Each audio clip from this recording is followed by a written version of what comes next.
واتبع الهدى. إنا قد أوحي إلينا أن العذاب على من كذب وتولى. قال فمن ربكما يا موسى؟ قال ربنا الذي أعطى كل شيء خلقه ثم هدى. قال فما بال القرون الأولى؟ قال علمها عند ربي في كتاب لا يضل ربي ولا ينسى. الذي جعل لكم الأرض مهدا وسلك لكم فيها سبلا وأنزل من السماء ماء فأخرجنا به أزواجا من نبات شتى كلوا وارعوا أنعامكم إن في ذلك لآيات لأولي النهى. منها خلقناكم وفيها نعيدكم ومنها نخرجكم تارة أخرى. ولقد أريناه آياتنا كلها فكذب وأبى. قال أجئتنا لتخرجنا من أرضنا بسحرك يا موسى؟ فلنأتينك بسحر مثله فاجعل بيننا وبينك موعدا لا نخلفه نحن ولا أنت مكانا سوى. قال موعدكم يوم الزينة وأن يحشر الناس ضحى. فتولى فرعون فجمع كيده ثم أتى. قال لهم موسى ويلكم لا تفتروا على الله كذبا فيسحتكم بعذاب وقد خاب من افترى. فتنازعوا أمرهم بينهم وأسروا النجوى. قالوا إن هذان لساحران يريدان أن يخرجاكم من أرضكم بسحرهما ويذهبا بطريقتكم المثلى فأجمعوا كيدكم ثم أتوا صفا. وقد أفلح اليوم من استعلى. قالوا يا موسى إما أن تلقي وإما أن نكون أول من ألقى.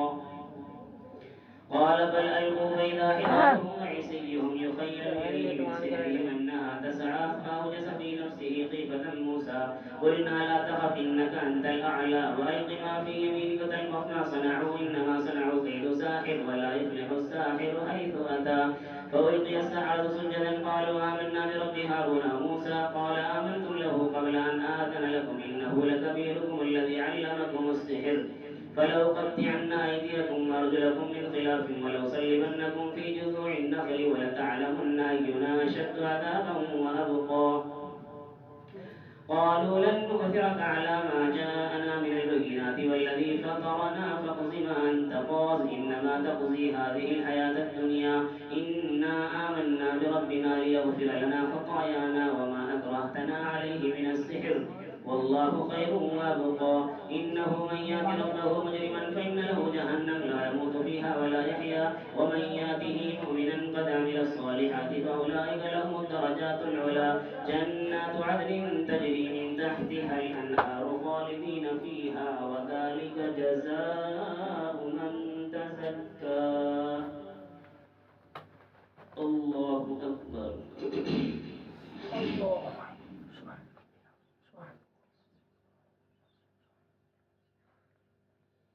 سمع الله لمن حمده.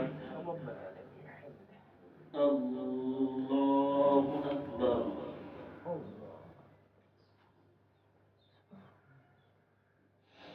الله أكبر. الله أكبر.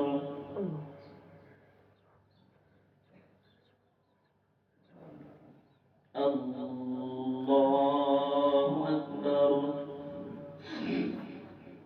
الحمد لله رب العالمين الرحمن الرحيم مالك يوم الدين إياك نعبد وإياك نستعين اهدنا الصراط المستقيم صراط الذين أنعمت عليهم غير المغضوب عليهم ولا الضالين.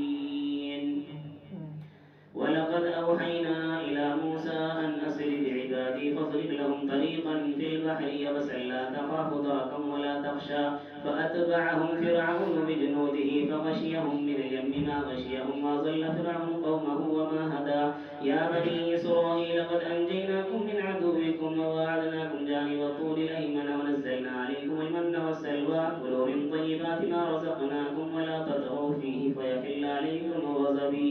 ومن يحلل عليه غضبي فقد هوى. وإني لغفار لمن تاب وآمن وعمل صالحا ثم اهتدى. وما أعجلك عن قومك يا موسى؟ قال هم أولئك على أثري وعجلت إليك رب لترضى. قال فإنا قد فتنا قومك من بعدك وأضلهم السامري. فرجع موسى إلى قومه غضبان آسفا. قال يا قوم ألم يعدكم ربكم وعدا حسنا أفطال عليكم العهد أم أردتم أن يحل عليكم غضب من ربكم فأخلفتم موعدي. قالوا ما أخلفنا موعدك بملكنا ولكننا حملنا أوزارا من زينة القوم فقذفناها فكذلك ألقى السامري فأخرج لهم عجلا جسدا له خوار فقالوا هذا إلهكم وإله موسى فنسي أفلا يرون ألا يرجع إليهم قولا ولا يملك لهم ضرا ولا نفعا ولقد قال لهم هارون من قبل يا قوم إنما فتنتم به وإن ربكم الرحمن فاتبعوني وأطيعوا أمري قالوا لن نبرح عليه عاكفين حتى يرجع إلينا موسى قال يا هارون ما منعك إذ رأيتهم ضلوا ألا تتبعن أفعصيت أمري قال يا ابن أم لا تأخذ بلحيتي ولا برأسي إني خشيت أن تقول فرقت بين بني إسرائيل ولم ترقب قولي قال فما خطبك يا سامري قال بصرت بما لم يبصروا به فقبضت قبضة من أثر الرسول فنبذتها وكذلك سولت لي نفسي قال فاذهب فإن لك في الحياة أن تقول لا مساس وإن لك موعدا لن تخلفه وانظر إلى إلهك الذي ظلت عليه عاكفا لنحرقنه ثم لننسفنه في اليم نسفا إنما إلهكم الله الذي لا إله إلا هو وسع كل شيء علما كذلك نقص عليك من أنباء ما قد سبق وقد آتيناك من لدنا ذكرا من أعرض عنه فإنه يحمل يوم القيامة وزرا خالدين فيه وساء لهم يوم القيامة حملا يوم ينفخ في الصور ونحشر المجرمين يومئذ زرقا يتخافتون بينهم إن لبثتم إلا عشرا نحن أعلم بما يقولون إذ يقول أمثلهم طريقة إن لبثتم إلا يوما ويسألونك عن الجبال فقل ينسفها ربي نسفا فيذرها قاعا صفصفا لا ترى فيها عوجا ولا أمتا يومئذ يتبعون الداعي لا عوج له وخشعت الأصوات للرحمن فلا تسمع إلا همسا يومئذ لا تنفع الشفاعة إلا من أذن له الرحمن ورضي له قولا يعلم ما بين أيديهم وما خلفهم ولا يحيطون به علما وعنت الوجوه للحي القيوم وقد خاب من حمل ظلما ومن يعمل من الصالحات وهو مؤمن فلا يخاف ظلما ولا هضما وكذلك أنزلناه قرآنا عربيا وصرفنا فيه من الوعيد لعلهم يتقون أو يحدث لهم ذكرا فتعالى الله الملك الحق ولا تعجل بالقرآن من قبل أن يقضى إليك وحيه وقل رب زدني علما ولقد عهدنا إلى آدم من قبل فنسي ولم نجد له عزما وإذ قلنا للملائكة اسجدوا لآدم فسجدوا إلا إبليس أبى فقلنا يا آدم إن هذا عدو لك ولزوجك فلا يخرجنكما من الجنة فتشقى إن لك ألا تجوع فيها ولا تعرى وأنك لا تظمأ فيها ولا تضحى فوسوس إليه الشيطان قال يا آدم هل أدلك على شجرة الخلد وملك لا يبلى فأكلا منها فبدت لهما سواتهما وطفقا يخصفان عليهما من ورق الجنة وعصى آدم ربه فغوى ثم اجتباه ربه فتاب عليه وهدى قال اهبطا منها جميعا بعضكم لبعض عدو فإما يأتينكم مني هدى فمن اتبع هداي فلا يضل ولا يشقى ومن أعرض عن ذكري فإن له معيشة ضنكا ونحشره يوم القيامة أعمى قال رب لم حشرتني أعمى وقد كنت بصيرا قال كذلك أتتك آياتنا فنسيتها وكذلك اليوم تنسى وكذلك نجزي من أسرف ولم يؤمن بآيات ربه ولعذاب الآخرة أشد وأبقى أفلم يهد لهم كم أهلكنا قبلهم من القرون يمشون في مساكنهم إن في ذلك لآيات لأولي النهى ولولا كلمة سبقت من ربك لكان لزاما وأجل مسمى فاصبر على ما يقولون وسبح بحمد ربك قبل طلوع الشمس وقبل غروبها ومن آناء الليل فسبح وأطراف النهار لعلك ترضى ولا تمدن عينيك إلى ما متعنا به أزواجا منهم زهرة الحياة الدنيا لنفتنهم فيه ورزق ربك خير وأبقى وأمر أهلك بالصلاة واصطبر عليها لا نسألك رزقا نحن نرزقك والعاقبة للتقوى وقالوا لولا يأتينا بآية من ربه أولم تأتهم بينة ما في الصحف الأولى ولو أنا أهلكناهم بعذاب من قبله لقالوا ربنا لولا أرسلت إلينا رسولا فنتبع آياتك من قبل أن نذل ونخزى قل كل متربص فتربصوا فستعلمون من أصحاب الصراط السوي ومن اهتدى الله أكبر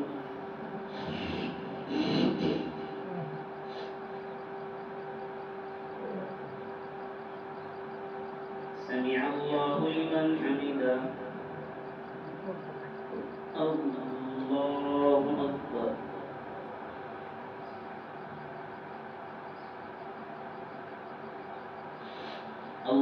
أكبر الله أكبر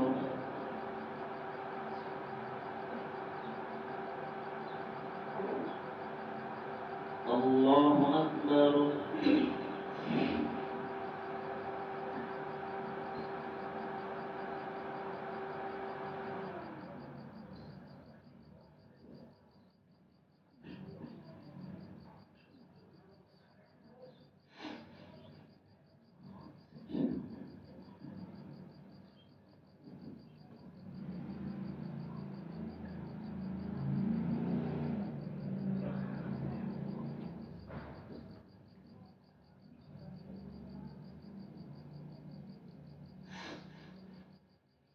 السلام عليكم ورحمة الله السلام عليكم ورحمة الله استغفر الله استغفر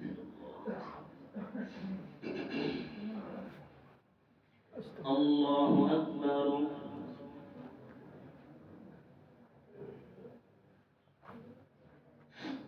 الحمد لله رب العالمين الرحمن الرحيم مالك يوم الدين إياك نعبد وإياك نستعين اهدنا الصراط المستقيم صراط الذين أنعمت عليهم غير المغضوب عليهم ولا الضالين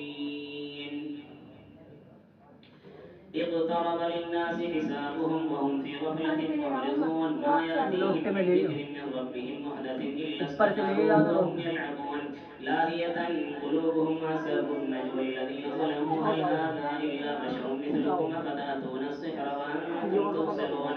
قال ربي يعلم القول في السماء والأرض وهو السميع العليم بل قالوا أضغاث أحلام بل افتراه بل هو شاعر فليأتنا بآية كما أرسل الأولون ما آمنت قبلهم من قرية أهلكناها فهم يؤمنون وما أرسلنا قبلك إلا رجالا إليهم فاسألوا أهل الذكر إن كنتم لا تعلمون وما جعلناهم جسدا لا يأكلون الطعام وما كانوا خالدين ثم صدقناهم الوعد فأنجيناهم ومن نشاء وأهلكنا المسرفين لقد أنزلنا إليكم كتابا فيه ذكركم أفلا تعقلون وكم قصمنا من قرية كانت ظالمة وأنشأنا بعدها قوما آخرين فلما أحسوا بأسنا إذا هم منها يركضون لا تركضوا وارجعوا إلى ما أترفتم فيه ومساكنكم لعلكم تسألون قالوا يا ويلنا إنا كنا ظالمين فما زالت تلك دعواهم حتى جعلناهم حصيدا خامدين وما خلقنا السماء والأرض وما بينهما لاعبين لو أردنا أن نتخذ لهوا لاتخذناه من لدنا إن كنا فاعلين بل نقذف بالحق على الباطل فيدمغه فإذا هو زاهق ولكم الويل مما تصفون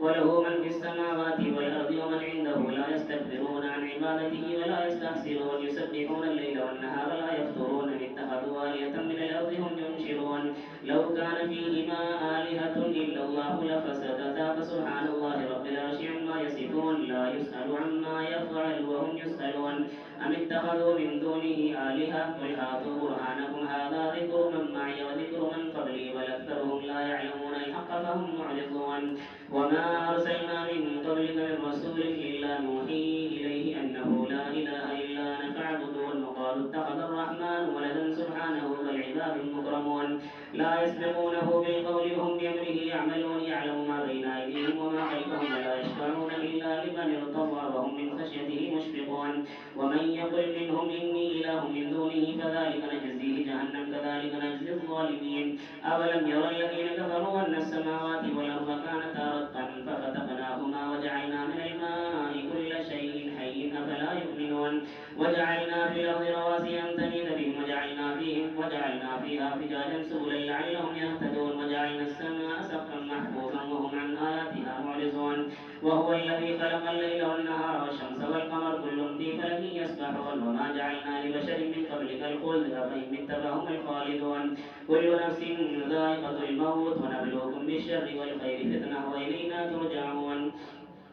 وإذا رآك الذين كفروا إن يتخذونك إلا هزوا أهذا الذي يذكر آلهتكم وهم بذكر الرحمن هم كافرون خلق الإنسان من عجل سأريكم آياتي فلا تستعجلون ويقولون متى هذا الوعد إن كنتم صادقين لو يعلم الذين كفروا حين لا يكفون عن وجوههم النار ولا عن ظهورهم ولا هم ينصرون بل تأتيهم بغتة فتبهتهم فلا يستطيعون ردها سخروا منهم ما كانوا به يستهزئون قل من يكلؤكم بالليل والنهار من الرحمن بل هم عن ذكر ربهم معرضون أم لهم آلهة تمنعهم من دوننا لا يستطيعون نصر أنفسهم ولا هم منا يسحبون بل متعنا هؤلاء وآباءهم حتى طال عليهم العمر أفلا يرون أنا نأتي الأرض ننقصها من أطرافها أفهم الغالبون قل إنما أنذركم بالوحي ولا يسمع الصم الدعاء إذا ما ينذرون ولئن مستهم نفحة من عذاب ربك ليقولن يا ويلنا إنا كنا ظالمين ونضع الموازين القسط ليوم القيامة فلا تظلم نفس شيئا وإن كان مثقال حبة من خردل أتينا بها وكفى بنا حاسبين ولقد آتينا موسى وهارون الفرقان وضياء وذكرا للمتقين الذين يخشون ربهم بالغيب وهم من الساعة مشفقون وهذا ذكر مبارك أنزلناه أفأنتم له منكرون ولقد آتينا إبراهيم رشده من قبل وكنا به عالمين إذ قال لأبيه وقومه إني براء مما تعبدون وهذا ذكر مبارك أنزلناه أفأنتم له منكرون ولقد آتينا إبراهيم رشده من قبل وكنا به عالمين الله أكبر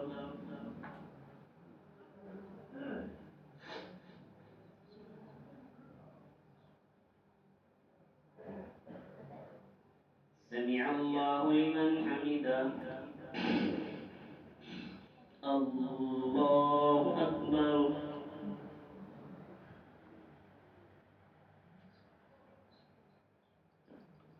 الله أكبر الله أكبر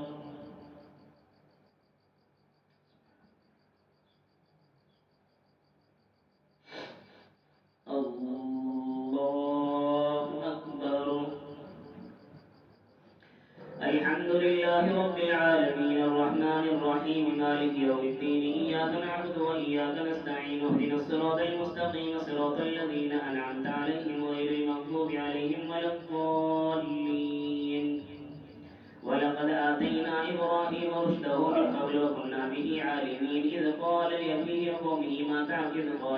وقومه ما هذه التماثيل التي أنتم لها عاكفون قالوا وجدنا آباءنا لها عابدين قال لقد كنتم أنتم وآباؤكم في ضلال مبين قالوا أجئتنا بالحق أم أنت من اللاعبين قال بل ربكم رب السماوات والأرض الذي فطرهن وأنا على ذلك من الشاهدين وتالله لأكيدن أصنامكم بعد أن تولوا مدبرين فجعلهم جذاذا إلا كبيرا لهم لعلهم إليه يرجعون قالوا من فعل هذا بآلهتنا إنه لمن الظالمين قالوا سمعنا فتى يذكرهم يقال له إبراهيم قالوا فأتوا به على أعين الناس لعلهم يشهدون قالوا أأنت فعلت هذا بآلهتنا يا إبراهيم قال بل فعله كبيرهم هذا فاسألوهم إن كانوا ينطقون فرجعوا إلى أنفسهم فقالوا إنكم أنتم الظالمون ثم نكسوا على رؤوسهم لقد علمت ما هؤلاء ينطقون قال فتعبدون من دون الله ما لا ينفعكم شيئا ولا يضركم أف لكم ولما تعبدون من دون الله فلا تعقلون قالوا حرقوه وانصروا آلهتكم إن كنتم فاعلين قلنا يا نار كوني بردا وسلاما على إبراهيم وأرادوا به كيدا فجعلناهم الأخسرين ونجيناه ولوطا إلى الأرض التي باركنا فيها للعالمين ووهبنا له إسحاق ويعقوب نافلة وكلا جعلنا صالحين وجعلناهم أئمة يهدون بأمرنا وأوحينا إليهم فعل الخيرات وإقام الصلاة وإيتاء الزكاة وكانوا لنا عابدين ولوطا آتيناه حكما وعلما ونجيناه من القرية التي كانت تعمل الخبائث إنهم كانوا قوم سوء فاسقين وأدخلناه في رحمتنا إنه من الصالحين ونوحا إذ نادى من قبل فاستجبنا له فنجيناه وأهله من الكرب العظيم ونصرناه من القوم الذين كذبوا بآياتنا إنهم كانوا قوم سوء فأغرقناهم أجمعين وداود وسليمان إذ يحكمان في الحرث إذ نفشت فيه غنم القوم وكنا لحكمهم شاهدين ففهمناها سليمان وكلنا آتينا حكما وعلما وسخرنا مع داود الجبال يسبحن والطير وكنا فاعلين وعلمناه صنعة لبوس لكم لتحصنكم من باسكم فهل أنتم شاكرون ولسليمان الريح عاصفة تجري بأمره إلى الأرض التي باركنا فيها وكنا بكل شيء عالمين ومن الشياطين من يغوصون له ويعملون عملا دون أيوب إذ نادى ربه أني مسني الضر وأنت أرحم الراحمين فاستجبنا له فكشفنا ما به من ضر وآتيناه أهله ومثلهم معهم رحمة من عندنا وذكرى للعابدين وإسماعيل وإدريس وذا الكفل كل من الصابرين وأدخلناهم في رحمتنا إنهم من الصالحين وظنون إذ ذهب مغاضبا فظن أن لن نقدر عليه فنادى في الظلمات أن لا إله إلا أنت سبحانك إني كنت من الظالمين فاستجبنا له ونجيناه من الغم وكذلك ننجي المؤمنين وزكريا إذ نادى ربه رب لا تذرني فردا وأنت خير الوارثين فاستجبنا له ووهبنا له يحيى وأصلحنا له زوجه إنهم كانوا يسارعون في الخيرات ويدعوننا رغبا ورهبا وكانوا لنا خاشعين والتي أحسنت فرجها فنفخنا فيها من روحنا وجعلناها وابنها آية للعالمين إن هذه أمتكم أمة واحدة وأنا ربكم فاعبدون وتمتعوا أمرهم بينهم كل إلينا راجعون فمن يعمل من الصالحات وهو مؤمن فلا كفران لسعيه وإنا له كاتبون وحرام على قرية أهلكناها أنهم لا يرجعون حتى إذا فتحت يأجوج ومأجوج وهم من كل حدب ينسلون واقترب الوعد الحق فإذا هي شاخصة أبصار الذين كفروا يا ويلنا بل كنا في غفلة من هذا بل كنا ظالمين إنكم وما تعبدون من دون الله حسب جهنم أنتم لها واردون لو كان هؤلاء آلهة ما وردوها وكل فيها خالدون لهم فيها زفير وهم فيها لا يسمعون إن الذين سبقت لهم منا الحسنى أولئك عنها مبعدون لا يسمعون حسيسها وهم فيما اشتهت أنفسهم خالدون لا يحزنهم الفزع الأكبر وتتلقاهم الملائكة هذا يومكم الذي كنتم توعدون يوم نطوي السماء كطي السجل للكتب كما بدأنا أول خلق نعيده وعدا علينا إنا كنا فاعلين ولقد كتبنا في الزبور من بعد الذكر أن الأرض يرثها عبادي الصالحون إن في هذا لبلاغا لقوم عابدين وما أرسلناك إلا رحمة للعالمين قل إنما يوحى إلي أنما إلهكم إله واحد فهل أنتم مسلمون فإن تولوا فقل آذنتكم على سواء وإن أدري أقريب أم بعيد ما توعدون إنه يعلم الجهر من القول ويعلم ما تكتمون وإن أدري لعله فتنة لكم ومتاع إلى حين قال رب احكم بالحق وربنا الرحمن المستعان على ما تصفون الله أكبر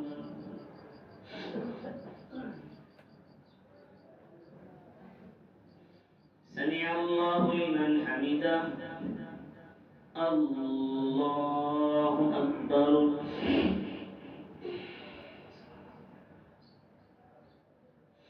الله أكبر الله أكبر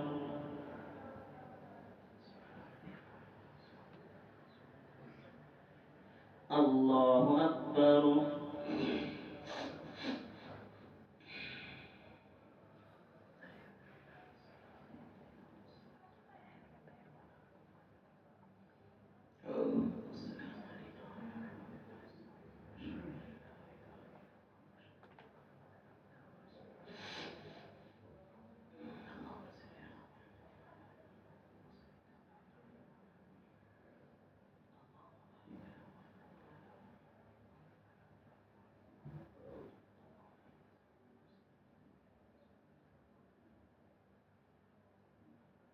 السلام عليكم ورحمة الله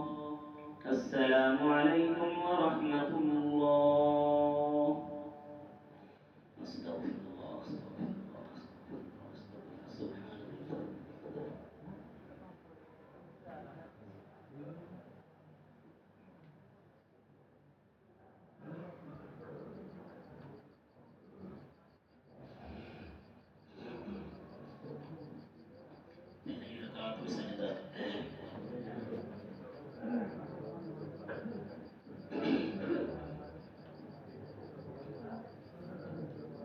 पहली रकात में सजदा है खड़े हो लो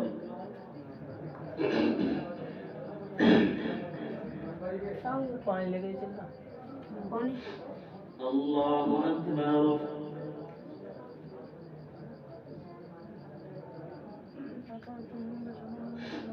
الحمد لله رب العالمين الرحمن الرحيم مالك يوم الدين إياك نعبد وإياك نستعين اهدنا الصراط المستقيم مستقيم صراط الذين أنعمت عليهم غير المغضوب عليهم ولا الضالين.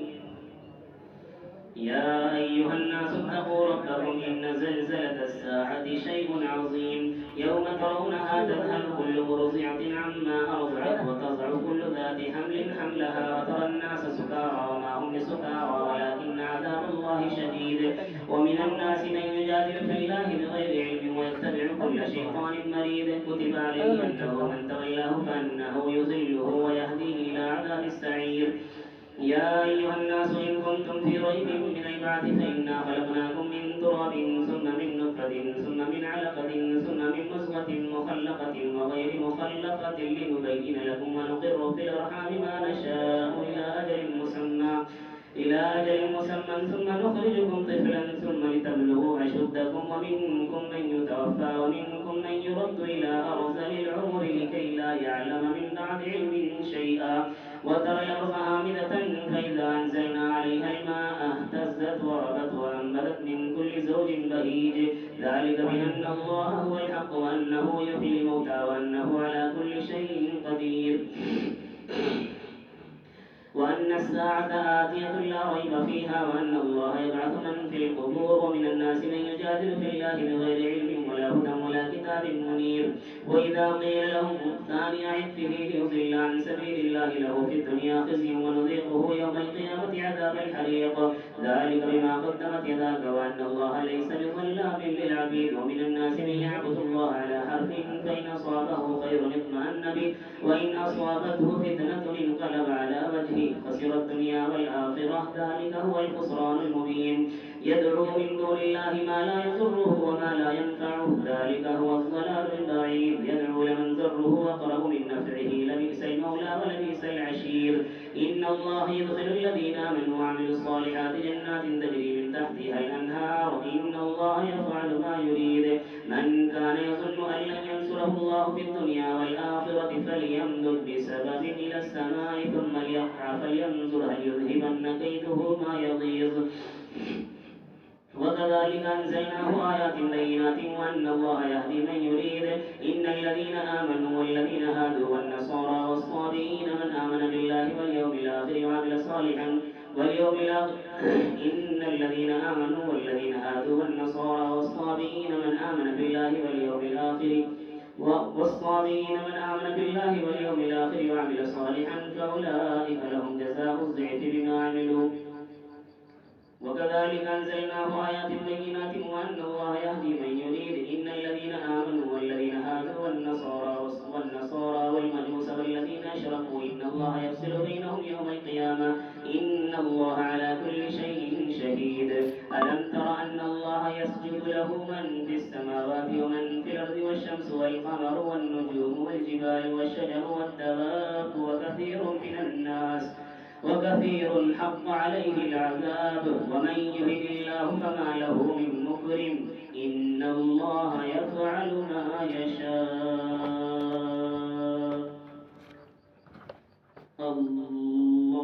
الله أكبر.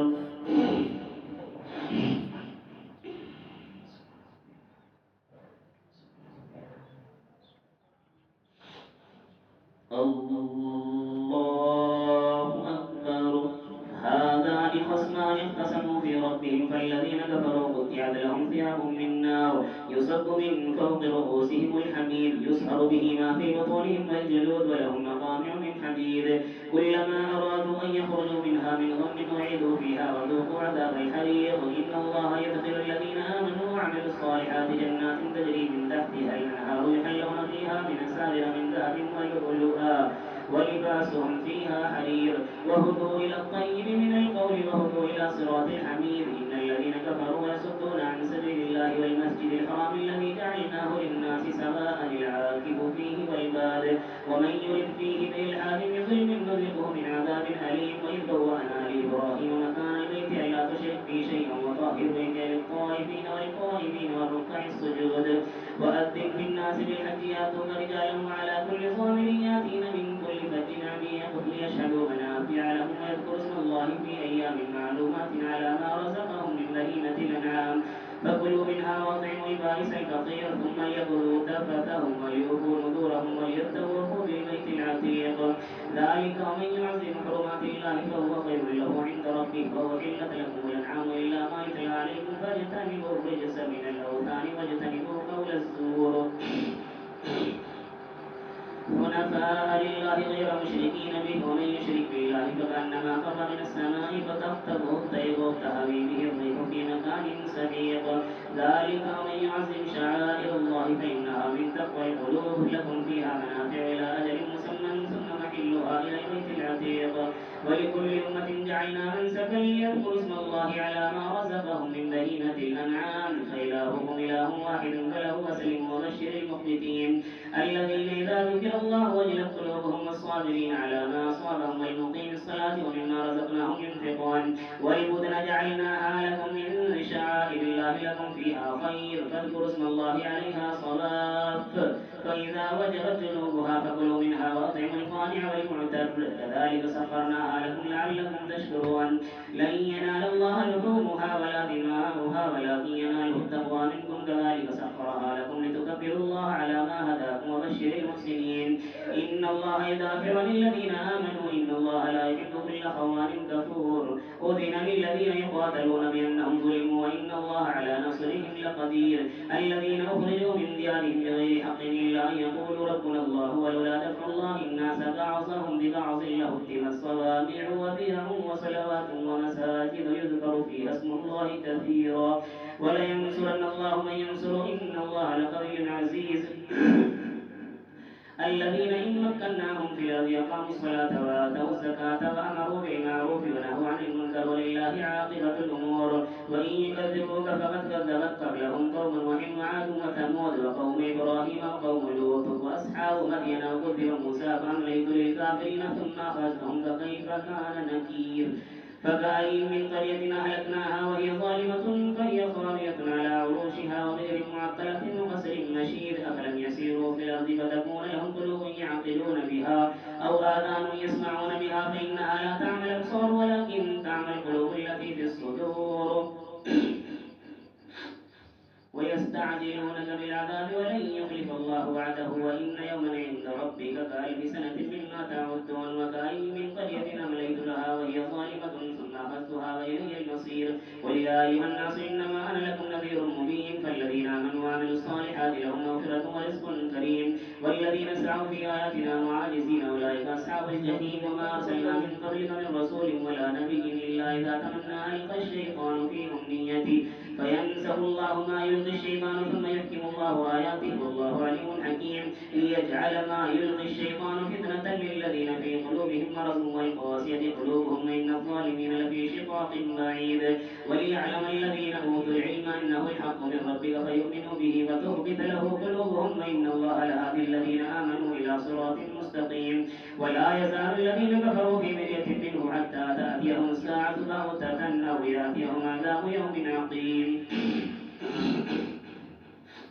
الملك يومئذ لله يحكم بينهم فالذين آمنوا وعملوا الصالحات في جنات النعيم والذين كفروا وكذبوا بآياتنا فأولئك لهم عذاب مهين والذين هاجروا في سبيل الله ثم قتلوا أو ماتوا ليرزقنهم الله رزقا حسنا وإن الله لهو خير الرازقين ليدخلنهم مدخلا يرزقونه وإن الله العليم الحليم ذلك ومن عاقب بمثل ما عوقب به ثم بغي عليه لينصرنه الله إن الله لعفو غفور ذلك بأن الله يولد الليل في النهار ويولد النهار في الليل وأن الله سميع بصير ذلك بأن الله هو الحق وأن ما يدعون من دونه هو الباطل وأن الله هو العلي الكبير ألم تر أن الله أنزل من السماء ماء فتصبح الأرض مخضرة إن الله لطيف خبير له ما في السماوات وما في الأرض وإن الله لهو الغني الحميد ألم تر أن الله سخر لكم ما في الأرض والفلك تجري في البحر بأمره ويمسك السماء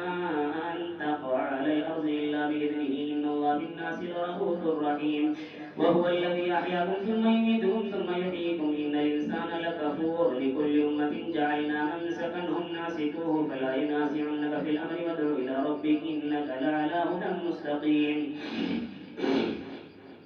وإن جادلوك فقل الله أعلم بما تعملون الله يحكم بينكم يوم القيامة فيما كنتم فيه تختلفون ألم تعلم أن الله يعلم ما في السماء والأرض إن ذلك في كتاب إن ذلك على الله يسير ويعبدون من دون الله ما لم ينزل به سلطانا وما ليس لهم به علم وما للظالمين من نصير وإذا تتلى عليهم آياتنا بينات تعرف في وجوه الذين كفروا المنكر يكادون يسقون بالذين يتلون عليهم آياتنا قل أفأنبئكم بشر من ذلكم النار وعدها الله الذين كفروا وبئس المصير يا أيها الناس ضرب مثل فاستمعوا له إن الذين تدعون من دون الله لن يخلقوا ذبابا ولو اجتمعوا له وإن يسلبهم الذباب شيئا لا يستنقذوه منه ضعف الطالب والمطلوب ما قدر الله حق قدره إن الله لقوي عزيز الله يصطفي من الملائكة رسلا ومن الناس إن الله سميع بصير يعلم ما بين أيديهم وما خلفهم وإلى الله ترجع الأمور يا أيها الذين آمنوا اركعوا واسجدوا واعبدوا ربكم وافعلوا الخير لعلكم تفلحون وجاهدوا في الله حق جهاده هو اجتباكم وما جعل عليكم في الدين من حرج ملة أبيكم إبراهيم وسماكم المسلمين من قبل وفي هذا ليكون الرسول شهيدا عليكم وتكونوا شهداء على الناس فأقيموا الصلاة وآتوا الزكاة واعتصموا بالله هو مولاكم فنعم المولى ونعم النصير الله أكبر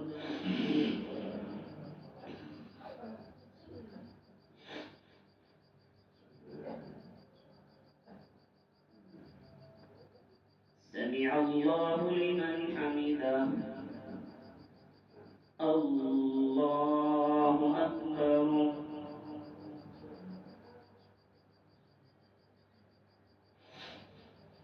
الله أكبر الله أكبر